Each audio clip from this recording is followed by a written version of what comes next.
হিতেশবাবু কমাস ধরেই কিছু আঁচ করছিলেন। উনি 3 বছর হলো রিটায়ার করেছেন, সরকারি উচ্চপদে ছিলেন, ভালো অঙ্কের পেনশন পান। স্ত্রীগত হয়েছেন বহুদিন আগে। 2টি ছেলেকে বড় করেছেন বাবা মা দুজনের স্নেহ দিয়ে। ভালোভাবে লেখাপড়া করে তারা প্রতিষ্ঠিত হলো। তারপর বড় ছেলের বিয়ে দিলেন, একটি নাতি হলো। হিতেশের মনে আনন্দ ধরে না। এরপরই ছোট ছেলে নিজের পছন্দের মেয়ে খুঁজে বাবাকে জানালে তিনি সানন্দে সেই মেয়েকে ঘরে নিয়ে এলেন। রিটায়ারের আগেই বড় ছেলের বিয়ে হয়েছিল, তারপর ছোট বৌমা এলো। হিতেশ এখন নাতিকে নিয়ে বেশ সময় কাটান, সংসারের অনেকটা ব্যয়ভার বহন করেন। একদিন ইজি চেয়ারে বসে সকালে কাগজ পড়ছেন, বড় বৌমার গলা পেলেন। আজ বাজার শর্ট আছে, রাতে রান্না হবে না।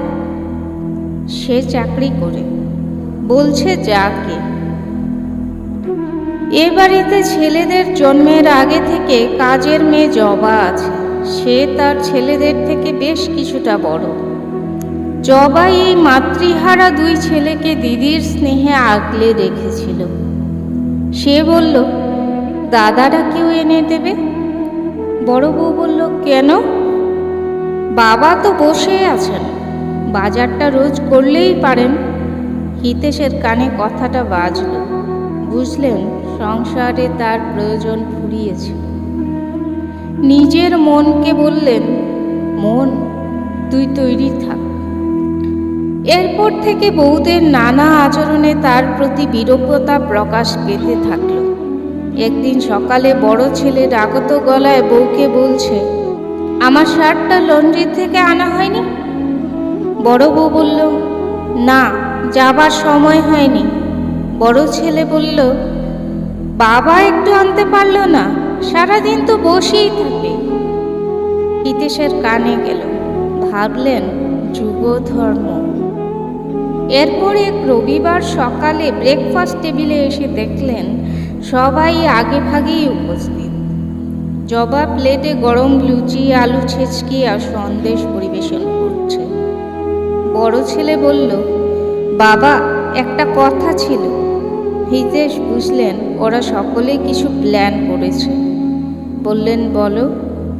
বড় ছেলে বলল, জানো বাবা, কাল অফিসের কাছে টাকি গিয়েছিলাম। ওখানকার দর্শনীয় জায়গা দেখলাম। নদীর ধারে স্বাস্থ্যকর পরিবেশে একটা সুন্দর বৃদ্ধাশ্রম চালু হয়েছে।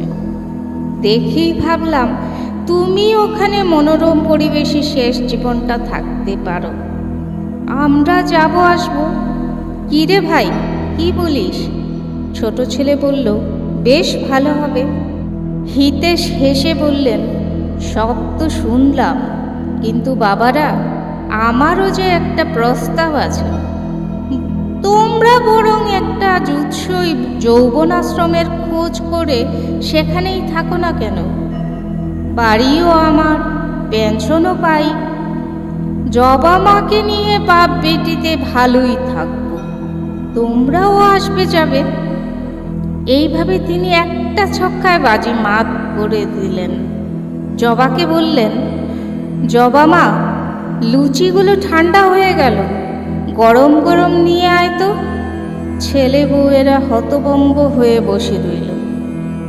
কি বুঝলেন এই গল্পটা থেকে? দিনকাল পাল্টাচ্ছে, তাই যোগ্য জবাব দেওয়ার জন্য তৈরি থাকা উচিত, না হলে বড়ই বিপদে পড়তে হতে পারে।